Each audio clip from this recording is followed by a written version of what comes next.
Good day. Today is Thursday, the 21st of December. I felt it would be important to read this because something has come up that I think is very important in kind of around people I know, but it's been around for a minute. It's now coming up enough. Turd Flinging Monkey and DDJ and Cat and all them have been covering this a lot. And it's the word of the last 2 to 3 years, cuckold. The other word is polyamorous. These are two words that are not so much new, but it's the way that they're used, are actually novel. We already have terms. We just don't like using terms that white people use because they use that language of their ancestors correctly. Polyandry is actually far more what we're talking about. A lot of women don't get, a lot of women right now don't understand what you desire is polyandry.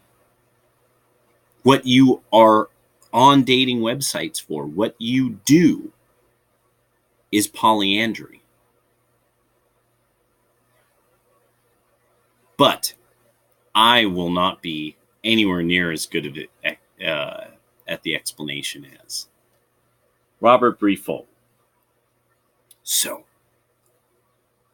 from the mothers, from Group Marriage Part 1, polyandrous institutions were common in many parts of India and attracted the attention of the English when they colonized the mouth of the Ganges. These people stretched the Levitical law so that a brother not only raises up seed to another after his decease, but even during his absence on service, so that no married woman lies fallow. The writer was probably referring to the Khons, the most important of the non-Aryan tribes in India. Similarly, amongst the Santals, also representatives of the Aboriginal race, man has right of access to all the younger sisters of his wife, and so have his younger brothers. In other words, there is complete group marriage.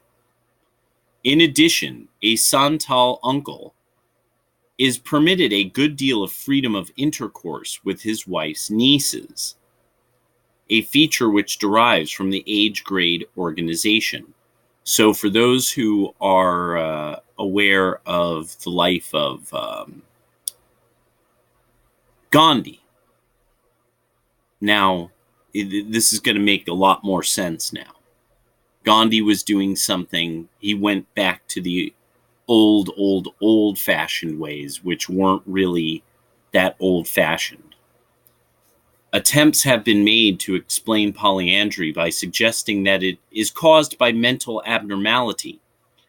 Thus, Mr. Wilson says that Tibetans are peculiarly cold-blooded. On the other hand, Father Desideri says they are of lively temperament. Many travelers assert an absence of jealousy to explain it, among them Westermarck. Jealousy, he tells us, is a passion of very great intensity, belonging to the nature of man. So that promiscuity is to be explained by the absence of that part of human nature. Westermarck has not thought it worth including in the instances he cites the Santals who, far from possessing an abnormally feeble disposition to jealousy, are usually frantically jealous.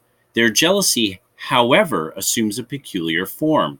They often complain that their husbands' younger brothers are carrying on intrigues with other girls when they can get all they want at home.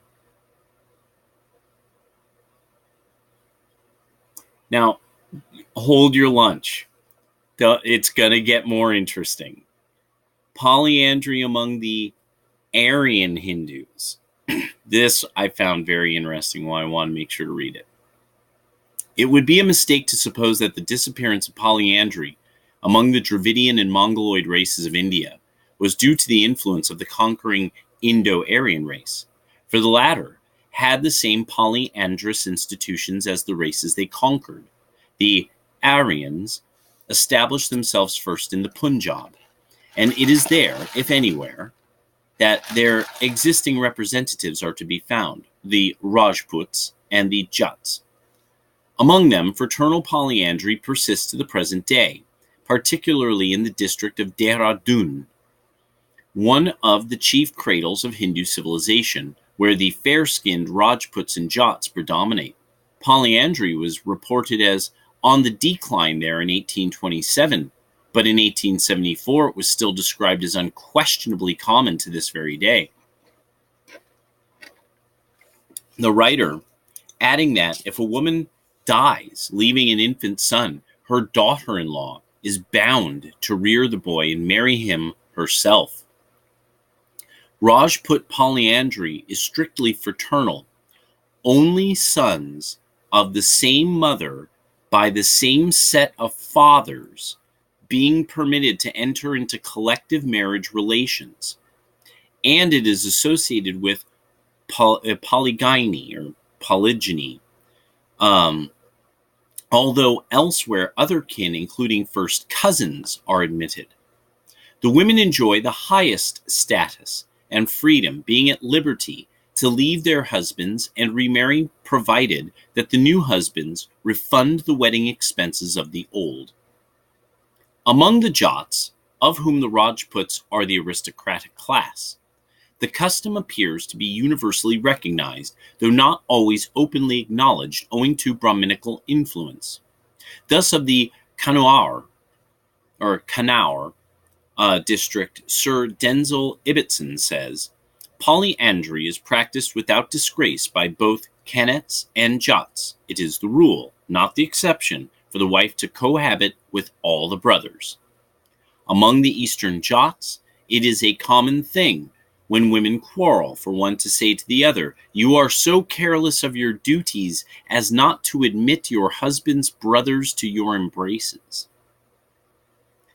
Much other evidence can be adduced. For instance, in the Sikh regiments of the Indian Army in the middle of the last century, it was recognized plea for leave of absence for Rajputs and Jats that their brothers were away from home and their wife left alone. Mohammedan historians record that before embracing Islam, many infidels of the Punjab observed polyandry. It has also been suggested that the Indo-Aryans adopted polyandry from the Aboriginal inhabitants or from the neighboring peoples. This is intrinsically improbable, since individualistic marriage usages rarely give way to communal ones, and still more because polyandry among the Indo-Aryans of the Punjab is associated with survivals of an archaic order of society culturally identical with that of the polyandrous peoples of the Hindu Kush, whence the invaders came. As we have seen, polyandry was obligatory among the peoples of Turkestan, that is, the ancient Bactria and Sogdiana, the main habitat of the Indo-Aryans.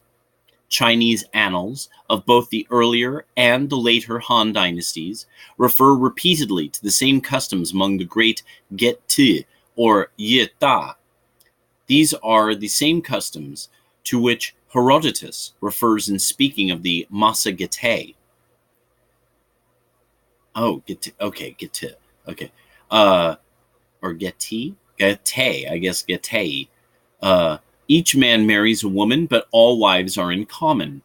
For this is the custom of the Masagate, and not, as the Greeks think, of the Scythians.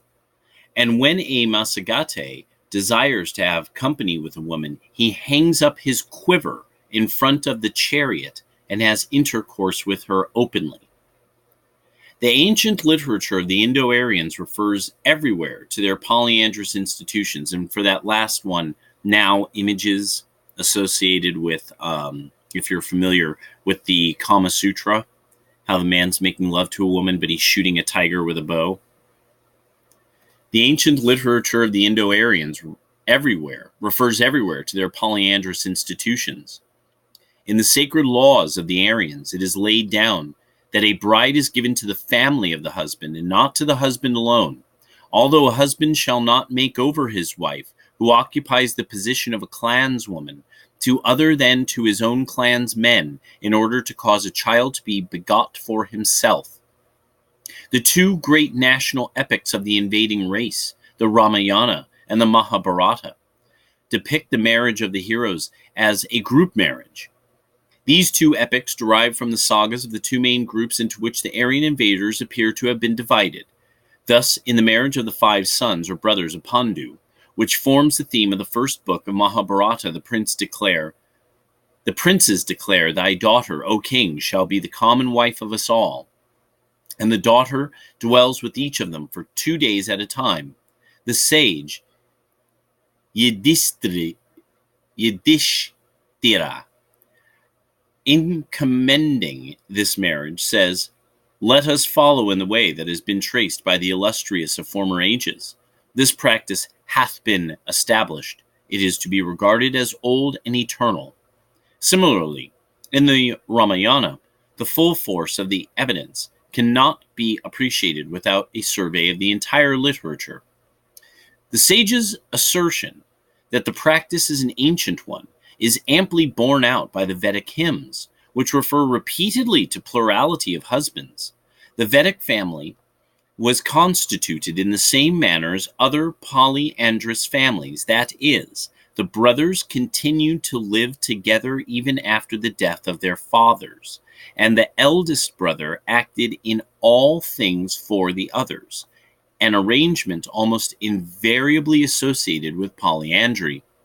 The converse rule that a man would have right of access to his wife's sisters is also explicitly referred to. Finally, it must be noted that nowhere in the Vedas or in the Sutras is there a word of condemnation of the practice, although they are meticulous indeed in their moralizing. This fact negatives the argument that polyandry was a later adoption. It was Brahmanism which led to the gradual suppression of primitive marriage customs among the Hindus. The Brahminical system was individualistic. It was not an organization comparable with the Church of Rome, but a collection of sacred individuals, acknowledging no authority. Hence, it caused a change from a clan system to a caste system, and the clan to which the individualistic priest belonged was of no significance to him. The caste organization, based on the exclusive priestly caste, broke up the clan organization based on group kinship. To treat, as is often done, Brahminical ideas as being primitive Aryan usages is to ignore the whole course of Indian history. Indeed, in southern India, remote from the contest with the aristocratic clans, the Brahmins themselves retained the constitution of the undivided family, the elder brother alone being permitted to marry, and his children being accounted the offspring of the entire family. As a 17th century traveler noted, it is a law with the Brahmins that one son only takes a wife, who is common to all the brothers, but to no one else. The learned Hindu judge, Sir T. Muthuswami Iyer, comments that the personal law of these Nambudiri Brahmins was not the modern Hindu law, but the ancient Hindu law, as it is probably understood and followed by the commencement of the Christian era.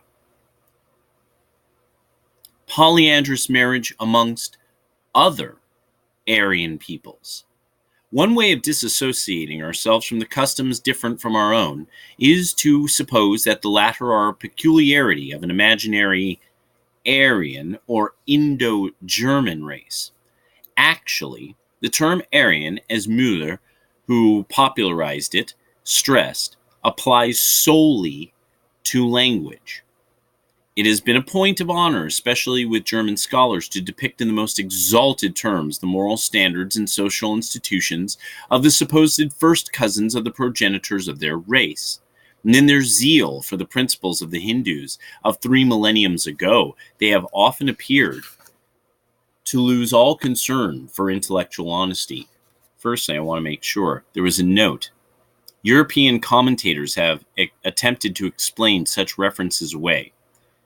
Thus, Professor Hillebrand claims that the sister dwelling with her father must mean with her forefathers, i.e. dead. Some have even asserted flatly that polyandry is not Vedic. Dr. Keith finds this too much and rejects this suggestion that the reason for the word for wife usually occurs in the plural is that it may refer to hetairai as unlikely, since the Rig Veda uses the phrase meaning wifehood to a husband, besides containing passages clearly referring to marriage. Okay, to move on. In point of fact, the sexual standards of inhabitants of the Hindu Kush and the Punjab are remoter from modern conceptions than those of any comparable people. The only Aryans known to history as we have seen were the Medes and the Central Asiatic offshoots of the same race, to which the early invaders of India belonged. These Aryans were polyandrous, as Strabo tells us. To have fewer than 5 wives or 5 husbands was accounted a misfortune. There is no reason to suppose that the conceptions of peoples speaking languages related to Sanskrit have passed through phases different from those passed through by other ethnic groups. The differences between advanced and primitive peoples in this respect are due not to racial characteristics, but to the extent of their social evolution.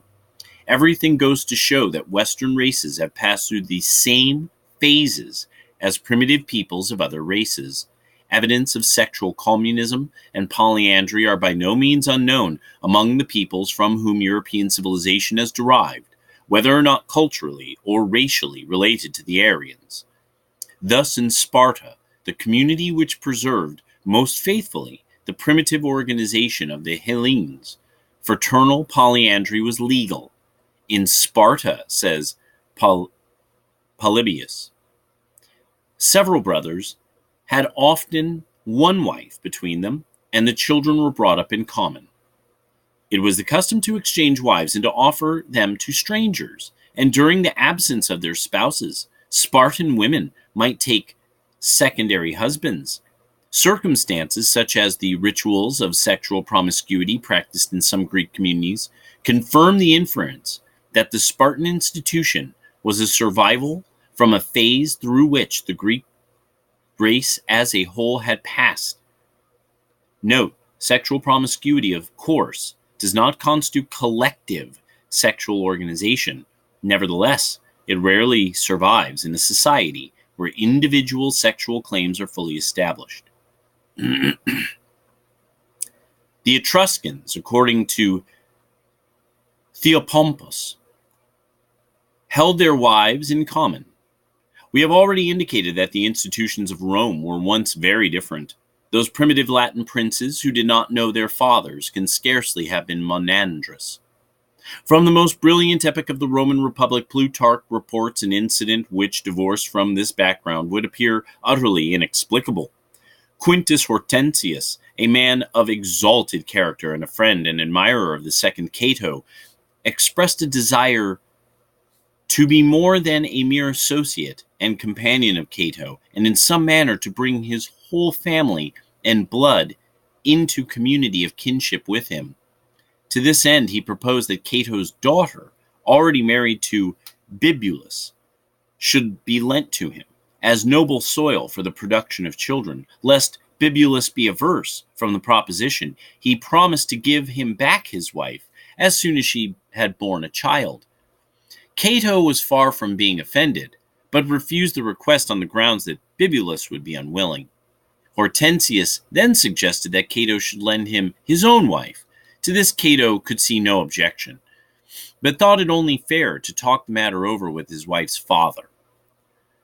The latter entirely concurred, and Cato accordingly lent his wife to Hortensius. Plutarch reports this with obvious embarrassment, but Strabo saw the incident in its proper perspective. He refers to it after mentioning the polyandrous customs of the Medes, adding, "In the same manner, in our own day, Cato lent his wife to Hortensius upon the latter's request, following in this an ancient custom of the Romans.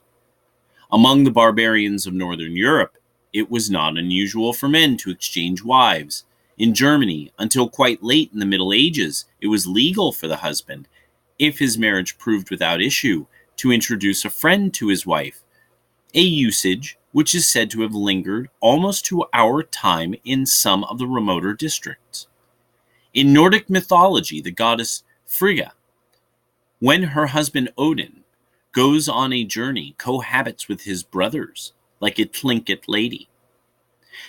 Caesar says that the ancient Britons practiced community of wives, groups of 10 or 12, especially brothers, having their wives in common. Dio Cassius makes Queen Boudica say, "It is over Britons that I rule, men, ellipsis, who have even their wives and children in common."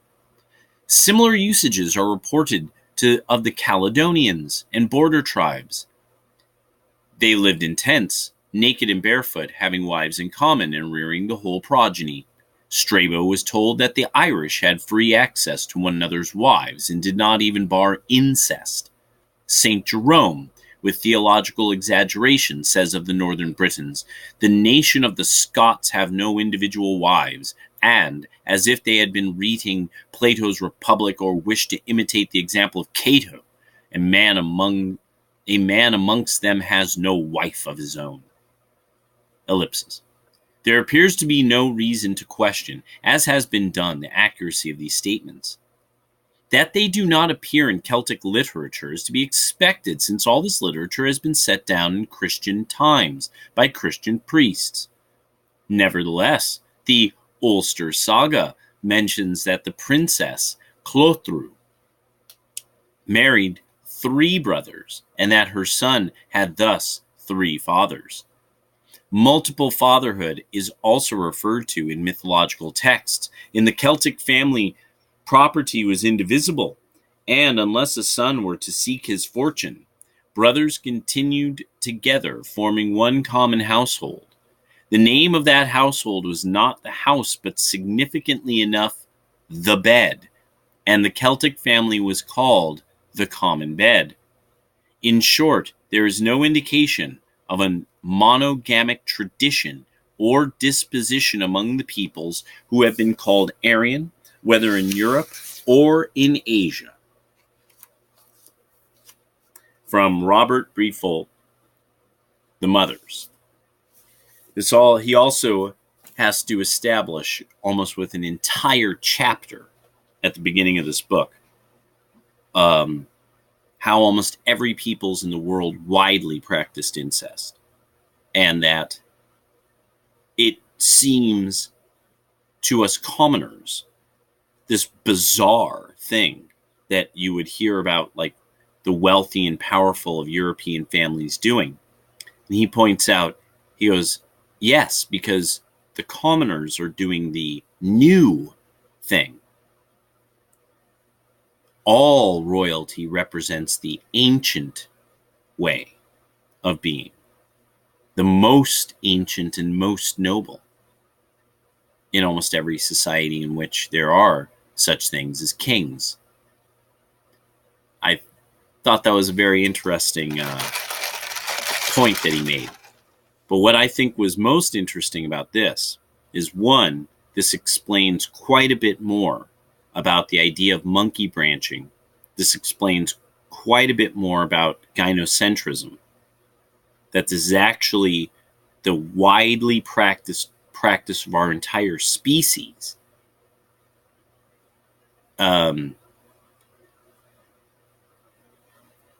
This also makes one start to consider then not so much that this novelty of one husband, one wife, something that is odd, one of the things he actually touches on at some stage, it's probably before that, earlier in that section, is that everything he's describing are people that, the most advanced thing they had was, wheels and an axle. We're talking about, in modern times, the Punjabs, Jats, all that, whatever, people shit in the street openly, knowing that they should shit in a bathroom.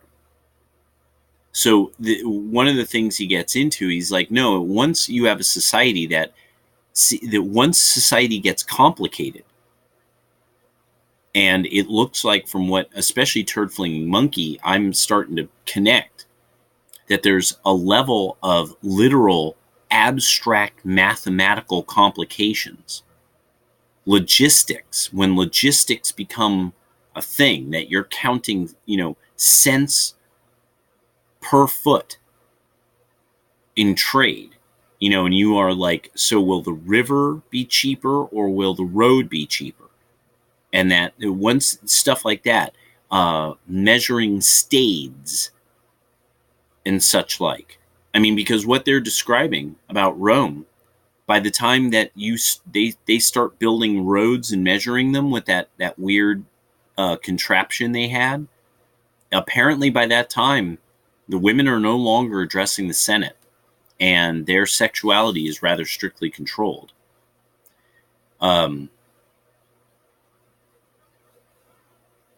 There's just a lot to roll around. I highly recommend the book The Mothers. This really does present an idea that it is about what civilizes a society. There was actually somebody who brought something like this up, and an HBD chick was not terribly interested when I sent her a link, because she's like, a lot of this is epigenetics, and now I get more how epigenetics is highly, highly theoretical, while genomics and behavioral genetics has a lot better solid grounding, so it's much more solid. But what I thought was interesting, though, is that this guy made a point about the civilizing power of Christianity. That this was uniquely interesting, and that Buddhism and Christianity, in my view, he didn't say anything about Buddhism, but my knowledge of the history of Buddhism and how it's spread, I think it's also very interesting that a lot of these kinds of practices that he's talking about, with that type of group marriage stuff, that also started to fade.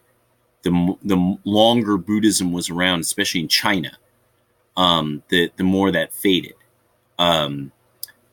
Not sure how it applies to Tibet, because it's very complicated. Buddhism and their relationship with Buddhism and the society and stuff is very complicated.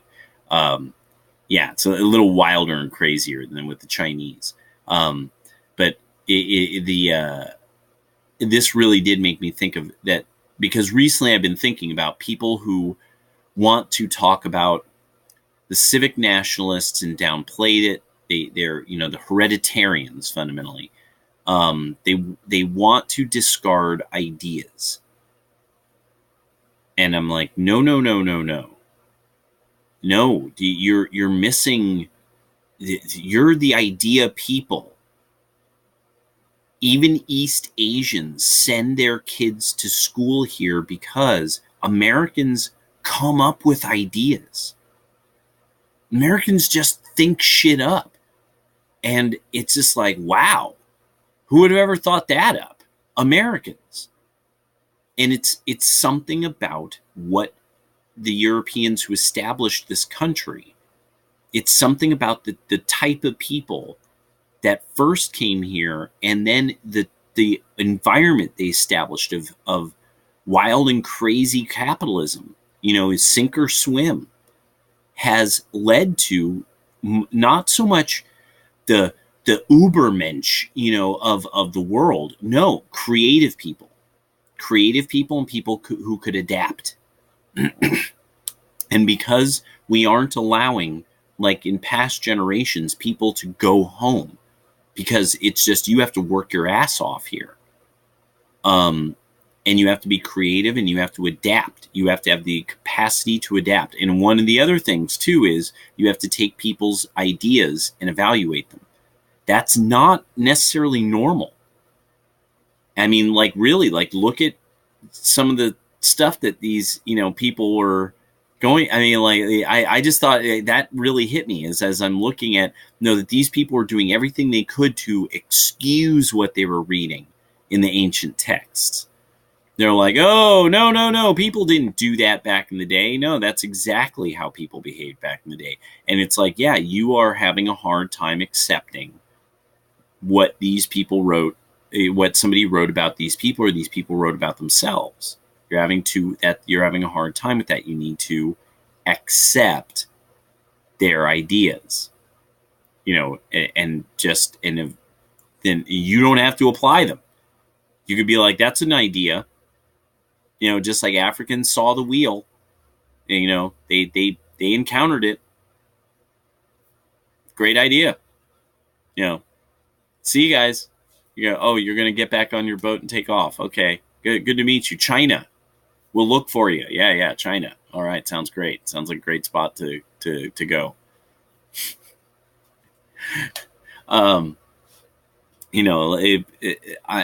Yeah, ideas. This is why people who want to say, oh, the civic nationalists, blah, blah, blah, especially people, there's a lot of rather young people, and not to do the thing, I'm older than you, I know things. No. It's there. You will find as time goes on the import of ideals. And you're already seeing what these things called idealists, these people who are idealists, that's an idea. That's something that is the establishment of the left and socialism and subjectivism. The thing that oh, it's all the same, bro. And that you just could do that endlessly. That it all came out of certain schools of German philosophy, from what I understand. That's why there were the idealists, and that people used that word for generations afterward. That you should be an idealist, and not practical and pragmatic, not be a pragmatist, So that's just something I just want to put out there. Robert Briffault, The Mothers. Get a copy. Peace.